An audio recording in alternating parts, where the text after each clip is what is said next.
부천 호텔 화재 참사로 많은 인명피해가 발생했습니다. 왜 이런 큰 피해가 발생할 수밖에 없었는지 이용재 경민대 소방안전관리학과 교수와 이야기 나눠보겠습니다.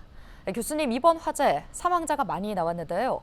2003년 준공된 건물이라 스프링클러가 없었다고 하는데 어떻게 보십니까? 당연히 그 2003년도에 완공됐다고 하면 그 이전에 허가가 났을 거고요. 최소한 1년 전에.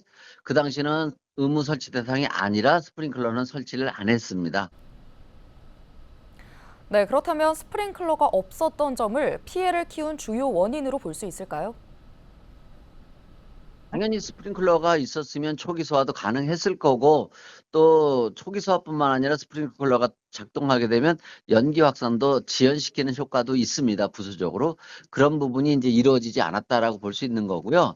사실은 조금 더 의아스럽고 안타까운 부분은 뭐냐면, 대부분 사망자가 연기 확산으로 인해서 사망을 하는데, 그 연기 확산을 막는 데는 이제 중요한 역할을 하는 것이 이제 방화문이에요. 그 각 객실의 그 출입문이요.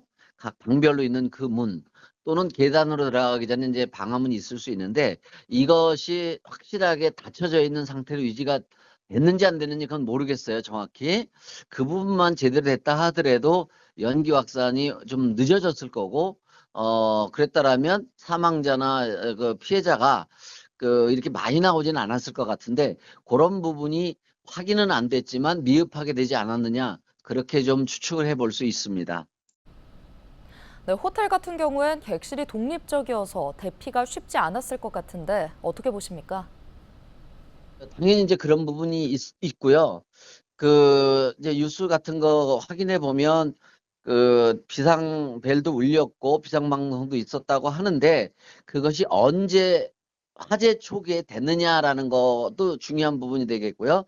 또 하나는 그 투숙객분들이 그 방송이나 비상벨을 들었다 하더라도 이것이 진짜 화재니까 신속하게 대피를 했느냐, 아니면 이게 오동자가 아니겠냐 이러고 우물쭈물했느냐, 이런 부분에 어떤 가장 그 아주 민감한 그런 부분이 있습니다. 이런 부분이 제대로 지켜지지 않았다라면 그래서 인명피해가 많이 나지 않았느냐, 그렇게 좀 말씀을 드릴 수 있습니다.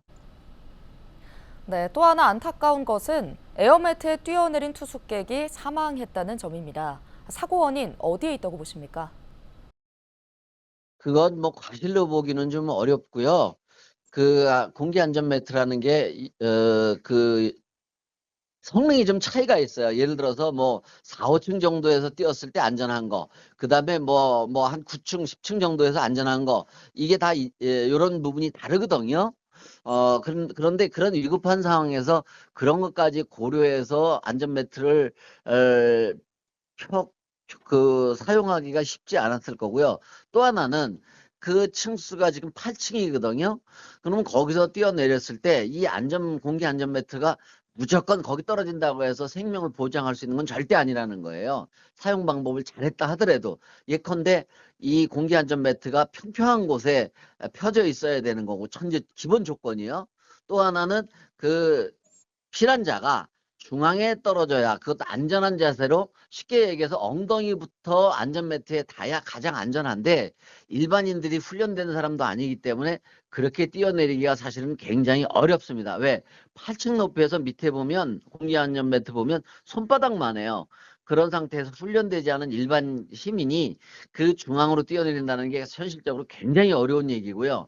그것이 이제 중앙에 안 떨어지고 모서리나 이런 부분에 사람이 뛰어내리게 되면 그 중량이 이제 뭐 70kg라고 했을 경우에 중력과 속도가 붙어서 굉장히 더 몇 배의 무게가 된다는 얘기죠. 그러게 되면 이게 공기안전매트가 뒤집힐 수도 있는 거고, 이런 문제가 있기 때문에 공기안전매트가 펼쳐졌음에도 불구하고 두 분이 사망하는 이런 문제가 이제 발생이 된 거죠. 그래서 뭐 소방관들이 안전멘트를 잘못 사용했다 이렇게 말하는 건 상당히 곤란한 부분이 있습니다. 네, 호텔과 같은 다중이용 시설에서 화재 발생 시 가장 유의할 점은 무엇일까요? 그 이후로 이제 스프링클러 그 설치 규정도 6층 이상에 다 설치하도록 강화가 일단 되긴 됐고요. 또 하나는 사실 이렇게 화재가 났을 경우에 이번에 참 제일 안타까운 부분이 그 화재가 난 810호인가요? 여기에 투숙을 하려고 그랬는데 냄새가 나서 연기 타는 냄새가 나서 안 들어갔다고 하고 방을 바꿨다는 얘기가 나와요. 그렇다면 그때는 화재 아주 초기란 얘기죠. 그럴 때만이라도 그 호텔의 직원분이 들어가서 왜 불타는 냄새가 나는지 이것만을 확인했다고 하면 이런 그 대형 사고는 없었죠. 그걸 그냥 무시해 버린 거죠. 그런 부분이 사실 제일 안타깝고, 그래서 초기에 어떤 이상한 낌새가 보일 때는 철저히 확인하고 초기에 적절한 대응하는 게 가장 중요하다는 얘기죠. 네, 오늘 이야기는 여기까지 듣겠습니다. 지금까지 이용재 경민대 소방안전관리학과 교수였습니다.